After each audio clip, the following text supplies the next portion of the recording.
ওয়ালাইকুম। সবাই জানেনই তো বাবরি মসজিদ মানে একটা মসজিদ না, যেটা নাকি আমরা ইসলামের লাগে একটা ইমোশন।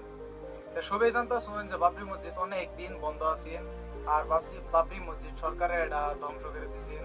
আর নতুন করে আর কি পশ্চিমবঙ্গের একজন বিধায়ক, তৃণমূল কংগ্রেসের বিধায়ক হুমায়ুন কবির সাহাবের নেতৃত্ব মানে বাবরি মসজিদ পুনর্নির্মাণ করতেছে, যেটা নাকি মুর্শিদাবাদ নতুন করে হইতেছে।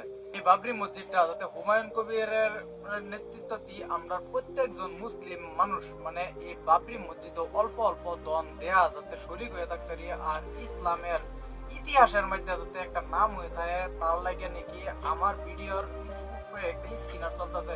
সবাই যার যতটুক সামর্থ্য অতটুক সামর্থ্য অনুযায়ী একটা দিবার চেষ্টা করুন, আর সবাই ইতিহাসের পাতার মধ্যে নিজের নামটা লিপিবদ্ধ করে রাখুন যে আমিও কিছু একটা পরিমাণ আমার ইনকামেতে দিছিলাম, দেয় নাকি আমি আমরা যে ইমোশনের মসজিদ, এই ইমোশনের মসজিদটা বানানোর মধ্যে শরিক রয়েছি। যারা যারা নাকি দিবার মতন সাংগেস্তাও নাই, তারা আইনার কমসে কম ভিডিওটা শেয়ার করে দিন, যাতে আইনার একটা শেয়ারে যাতে 10 জনের মনটা গল্লা যায়।